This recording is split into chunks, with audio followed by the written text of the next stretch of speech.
Tu vois des gens qui s'entraînent moins dur que toi et pourtant qui progressent beaucoup plus que toi. Toi, t'es là, tu transpires, t'enchaînes, t'es KO après chaque séance, mais tu ne prends pas 1 gramme de muscle, tu ne te sculptes même pas. Du moins, clairement pas à la hauteur des efforts que tu mets en place. Je vais te dire le problème. Le problème, c'est que tu confonds sensation d'effort avec stimulation efficace. Être fatigué, c'est facile. Maintenant, stimuler un muscle efficacement, c'est tout autre chose. Moi, c'est Calista, coach spécialisé en transformation physique et je vois absolument tous les jours des personnes qui s'entraînent régulièrement avec intensité, qui sont réguliers dans leur pratique, mais pourtant qui ne prennent pas de muscles. La plupart du temps, cette stagnation, elle vient pas d'un problème de motivation ou même de discipline, c'est simplement leur structure d'entraînement. Ils ont des croyances qui sont totalement fausses et qui vont à l'encontre de ce qu'il faut pour vraiment progresser. Je vais décortiquer chacun des problèmes qui, pour moi, causent à 100% cette stagnation. En numéro 1, tu prends des temps de repos trop courts. En enchaînant trop rapidement tes séries sur ton exercice, tu t'auto-sabotes. Lorsque tu réalises chacune de tes séries sur un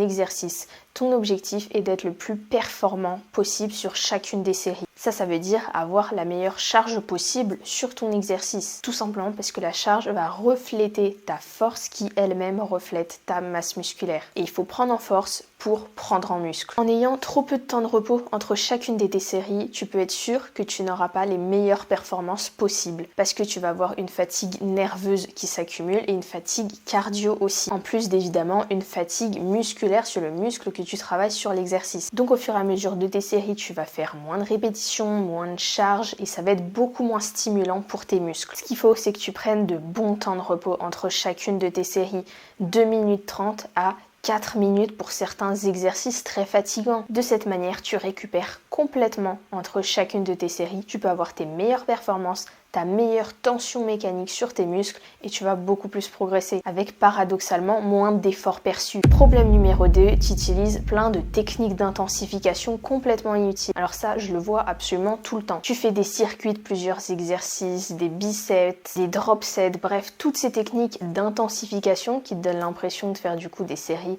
plus intenses, pour autant ne sont pas plus efficaces. Le problème de ces techniques, c'est que tu vas avoir une sensation de brûlure musculaire, peut-être même une congestion, tout ça, ça va te donner l'impression de bien travailler. Ce qui se passe réellement, c'est juste une fatigue énorme accumulée pour pas plus de résultats. Par exemple, si tu enchaînes des pompes avec du développé couché, ce sont 2 exercices pour les pecs, tu vas être performant sur ta série de pompes, il n'y a pas de souci, sauf que tu vas l'enchaîner avec du développé couché, ce qui n'a aucun intérêt si tu es déjà allé proche de l'échec sur tes pompes. En rajoutant du développé couché, tu vas juste accumuler de la fatigue, tu seras même pas performant sur l'exercice parce que tes pecs seront déjà fatigués des pompes, bref, ça n'a aucun intérêt. Faire simplement des séries de pompes classiques, comme dit, avec des bons temps de repos entre chaque série et avec une bonne proximité à l'échec, c'est absolument tout ce qu'il te faut pour prendre du muscle. Pas la peine de rajouter plein de techniques qui vont juste augmenter ta fatigue, augmenter ta sensation d'effort, mais pas du tout l'efficacité. Pareil pour par exemple les techniques de drop set, c'est-à-dire que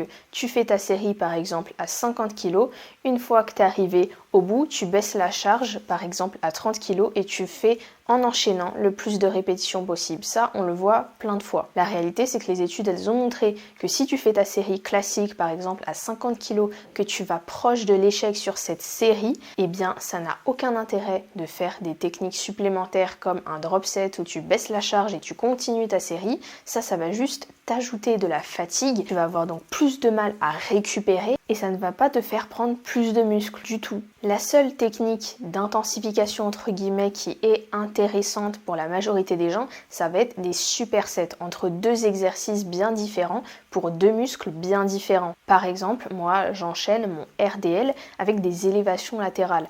Pourquoi? Tout simplement pour gagner du temps sur ma séance. Ces 2 mouvements ne travaillent pas du tout les mêmes muscles, ce qui veut dire que je vais pouvoir être performante sur mon RDL et même en l'enchaînant sur mes élévations latérales, je vais quand même pouvoir être performante puisque mes épaules n'ont pas du tout travaillé précédemment et sont complètement fraîches. Ça va juste me permettre en fait en gros de gagner un maximum de temps. Mais pour ça, il faut bien le faire sur 2 groupes musculaires qui n'ont rien à voir. Le but ici, il est juste de gagner du temps. Il n'est pas d'essayer d'être plus efficace. Parce qu'encore une fois, des séries suffisamment intense, proche de l'échec, sans technique annexe, c'est ça le plus efficace. Et c'est ça le plus productif pour le moins de fatigue possible et le plus de résultats possible. Les autres techniques, tu peux grossièrement les oublier. Sauf si tu as une énorme problématique de temps et que tu as vraiment très peu de temps pour t'entraîner. Dans ces cas-là, certaines techniques peuvent être utiles, mais seulement si elles sont bien utilisées, pas juste comme ça à gogo. D'ailleurs, si t'es intéressé sur les techniques qui pourraient être intéressantes si vraiment tu manques de temps, t'as juste à m'envoyer un petit commentaire et je vais t'envoyer le lien. Ce qu'il faut que tu comprennes, c'est que c'est pas parce que c'est intense, parce que t'enchaînes, que tu fais des techniques, que t'es essoufflé, que tout ça, c'est productif pour tes muscles. Donc reste sur tes séries classiques. Troisième erreur, tu n'es pas assez proche de l'échec. Justement, on en a parlé précédemment. Ce qu'il faut que tu comprennes, c'est que la perception de l'effort, c'est différent de l'échec musculaire.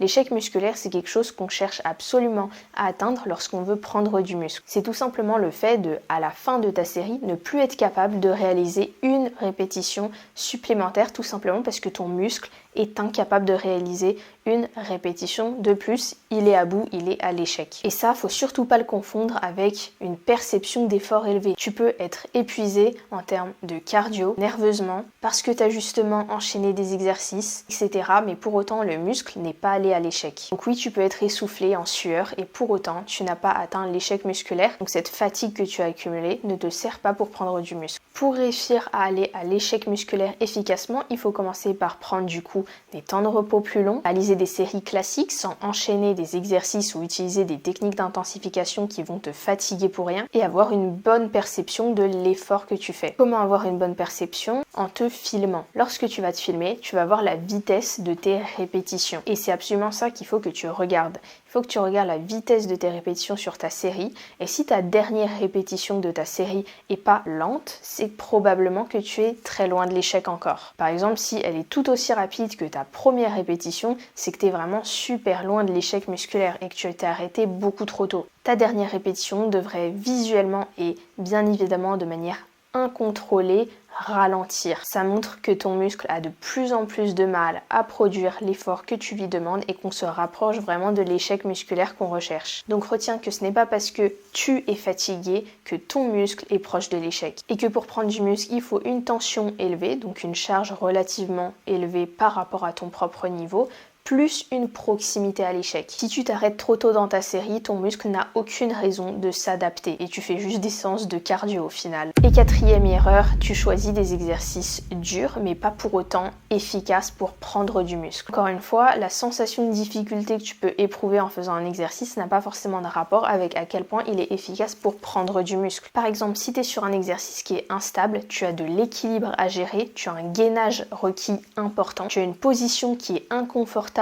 pour être capable de produire de la force, toutes ces conditions vont faire que tu vas arrêter ton mouvement avant l'échec musculaire. Tu vas l'arrêter parce que tu es trop déséquilibré, parce que tu es trop instable, parce que d'autres muscles lâchent avant le muscle que tu cibles, etc. Et non pas parce que le muscle que tu cibles est réellement proche de l'échec. Par exemple, choisir un squat à la barre n'est pas forcément la meilleure option pour prendre des cuisses ou des fessiers. Tu as ce fameux équilibre à gérer, tu as beaucoup de gainage, tu as le haut du corps qui est énormément engagé pour devoir stabiliser la barre. Si tu fais des séries un peu trop longues, tu vas aussi avoir le cardio qui rentre en jeu, alors que par exemple sur un hack squat, tu n'as plus ces problèmes. Et si ton but est de prendre du muscle, le mieux, ça va être de s'entraîner plutôt sur des machines ou des exercices plus stable. Le but recherché, c'est que ton facteur limitant, donc c'est-à-dire l'élément qui te fait arrêter ta série, ce soit le muscle que tu cibles et pas des facteurs externes comme le cardio, l'équilibre, etc. Autre exemple, un rowing à la barre. Là, tu peux être limité par plein de choses, mais tu peux par exemple être limité par ton bas du dos, tout simplement parce que tu tiens une position qui te met en tension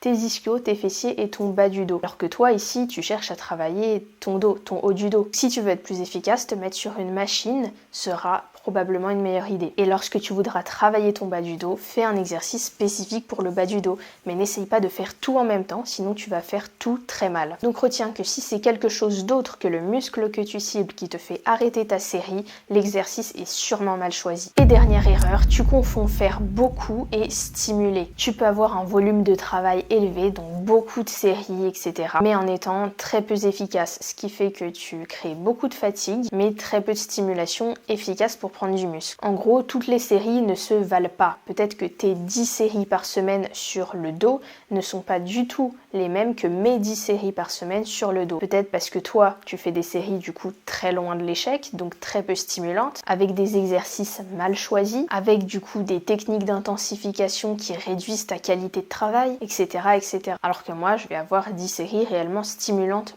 pour mon dos. Et là, ça n'a rien à voir. Pourtant, on a tous les deux fait 10 séries. Donc, il y a vraiment de fortes chances qu'aujourd'hui, tu en fasses probablement trop par rapport à ce qui est réellement nécessaire et efficace. En gros, t'as pas besoin de t'entraîner plus dur. Il faut vraiment que tu t'entraînes mieux et plus intelligemment. Si jamais tu te reconnais dans le fait de faire des efforts mais n'ayant pas les résultats qui suivent, je te propose qu'on en parle, toi et moi, sur une consultation totalement offerte. Je vais pouvoir identifier quel est ton problème à toi. Peut-être que c'est l'une des choses dont j'ai parlé dans cette vidéo, peut-être que c'est autre chose. L'idée, c'est que j'identifie ton problème, que je te donne des solutions pour que tu repartes avec un plan super clair. Le lien, il est en description de cette vidéo si ça t'intéresse, et sinon, je te dis à la prochaine vidéo.